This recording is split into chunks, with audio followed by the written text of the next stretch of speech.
Assalamualaikum warahmatullahi wabarakatuh. Baiklah, di sini saya Mustaqim dan Darunanto akan menjelaskan apa itu NoSQL dan scaling database. Yang pertama yaitu NoSQL yang akan dijelaskan Darunanto. Baik, NoSQL. NoSQL adalah singkatan dari Not Only SQL, Database Management System. Ini bersifat tanpa relasi atau non-relational. Artinya, NoSQL bisa mengelola database dengan skema yang fleksibel dan tidak membutuhkan query yang kompleks. NoSQL mempunyai skalabilitas tinggi untuk dapat berkembang sesuai dengan kebutuhan data yang ada. Database manajemen ini dianggap paling cocok untuk mengolah big data yang selalu berubah-ubah sekalipun. Perubahan besar seperti Facebook dan Google juga memanfaatkan NoSQL. Alasannya, NoSQL memiliki kemampuan untuk mendukung real-time web application yang dikembangkan. Jenis-jenis database NoSQL. Key value.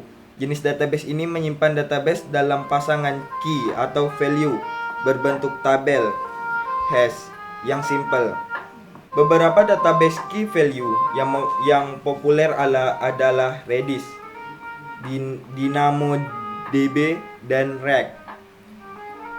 Column based merupakan jenis database NoSQL yang menyimpan data dalam bentuk kolom. Beberapa database column based yang populer adalah HBase, Cassandra, dan Hypertable. Jenis-jenis database NoSQL. Document Oriented Database ini menggunakan data yang berisi sepasang key dan value yang disimpan di dokumen dengan format JSON atau XML. Value di sini bisa saja berupa string, angka, boolean, array, hingga objek. Beberapa database document oriented yang populer adalah Amazon SimpleDB. Graph based jenis database NoSQL yang berfokus untuk menyimpan hubungan antara entitas. Entitas tersebut disimpan dalam bentuk node, sedangkan hubungan antara entitasnya disebut sebagai edge key. Beberapa database graph based yang populer adalah Neo4j, Genus Graph, dan Infinity Graph. Kelebihan NoSQL. NoSQL dapat menampung berbagai jenis data, mulai dari data terstruktur dan semi terstruktur dan data tidak terstruktur. NoSQL bersifat dinamik, skema atau tidak mengenal penggunaan tabel yang kaku. NoSQL bersifat auto sending. Kekurangan NoSQL. Kekurangan NoSQL antara lain NoSQL memerlukan investasi dalam jumlah besar. Variasi produk dan format penyimpanan NoSQL terlalu banyak. Lalu belum ada tool konversi dan migrasi yang bagus dari DBMS menjadi NoSQL. Belum ada kpanel yang support DBMS jenis NoSQL. Baik, untuk perbedaan SQL dan NoSQL serta selanjutnya akan dijelaskan oleh Mustaqim kepadanya. Selanjutnya yaitu perbedaan SQL dan NoSQL. Nah, apa perbedaan SQL dan NoSQL? Di sini dapat kita lihat berbagai perbedaan mulai dari tipe, fungsi, bahasa query, struktur database, skema, jenis, skalabilitas, dan contoh databasenya. Tipenya itu misalnya kalau SQL menggunakan tipe RDBMS atau Relational Database, sedangkan NoSQL dia menggunakan tipe Non-Relational Database dan Distributed Database. Untuk fungsi begitu juga, SQL dia mengolah data pada Online Analytic Processing atau OLAP, sedangkan NoSQL untuk mengolah data terkait aplikasi dan website modern yang semakin kompleks. Pada bahasa bisa kita lihat SQL menggunakan bahasa struktur query language atau SQL, sedangkan NoSQL tidak membutuhkan bahasa query yang terlalu kompleks. Dalam segi struktur database, SQL berbentuk table, sedangkan NoSQL bisa berbentuk key value, kolom, dokumen, dan graph. Pada segi skema, SQL perlu ditentukan dahulu, sedangkan NoSQL skemanya dinamis atau tidak terstruktur. Sedangkan dalam jenis skalabilitasnya SQL skala vertikal atau scale up dengan membeli hardware baru, sedangkan NoSQL skala horizontal atau scale out dengan menambah server. Contoh database di sini SQL misalnya menggunakan MySQL, Postgres, dan MS SQL. Sedangkan NoSQL yang menggunakan database seperti Redis, Neo4j, dan MongoDB. Oke, selanjutnya scaling database. Pertama-tama, apa itu scaling database?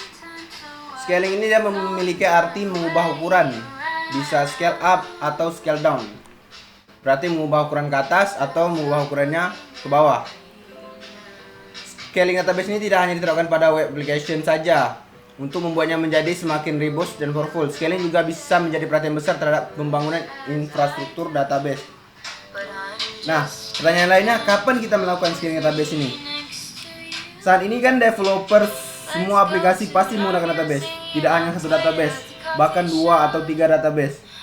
Dengan jenisnya pasti berbeda-beda. Nah, jika program masih kecil, misalnya database-nya hanya menggunakan 100 MB, 200 MB, sebenarnya itu tidak memiliki pengaruh. Masih biasa-biasa saja, kita tidak perlu melakukan scaling database.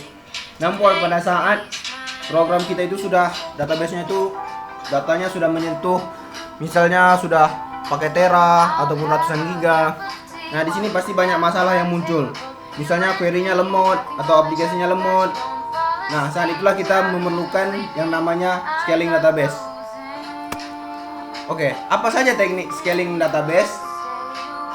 Secara garis besarnya itu tekniknya cuma ada 2. Yang pertama itu vertikal, yaitu scaling ke atas, dan horizontal atau scaling searah atau mendatar. Apa itu teknik scaling vertikal? Sesuai dengan artinya berarti vertikal itu ke atas. Sebenarnya teknik ini sangat sederhana dan sangat gampang. Mengapa begitu? Karena teknik ini kita cukup mengupgrade hardware sistem saja. Misalnya kita memiliki RAM 2 GB, kemudian kita upgrade menjadi 8 GB. Kita memiliki CPU-nya Core i3. Nah, kita upgrade menjadi Core i8.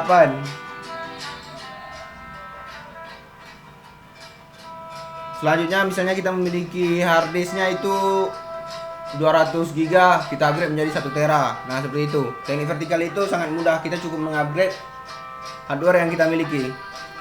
Selanjutnya itu teknik horizontal. Nah, apa itu teknik horizontal scaling? Sebenarnya hampir sama dengan teknik vertikal. Namun di sini kita tidak perlu mengupgrade. Kita membeli hardware yang sama, kemudian kita masukkan ke sistem, namun kita membagi penyimpanan itu, kita bagi menjadi 4 server. Misalnya kita punya hardware 500 GB, punya hard disk 500 GB, kemudian kita bagi menjadi 4 server. Nah, masing-masing server itu memiliki fungsi yang berbeda-beda, memegang peran dalam menyimpan data yang berbeda-beda. Namun di sini masih ada problem. Problemnya apa? Saat kita menyimpan data, kita tidak tahu nih, kita mau insert data dari mana, kita mau masukkan data ke server yang mana, mau ngambil data dari server yang mana, seperti itu. Nah, pada saat seperti itu sebenarnya sudah ada tekniknya untuk melakukan itu semua. Teknik itu dinamakan dengan teknik routing data. Teknik routing data ini dia nanti menentukan arah kemana kita akan mengambil data dari server-server yang berbeda, kemana kita akan menginput data, kemana kita akan mengambil data dari server yang berbeda. Mungkin sekian dari kami. Lebih dan kurang kami mohon maaf. Kami akhiri. Assalamualaikum warahmatullahi wabarakatuh.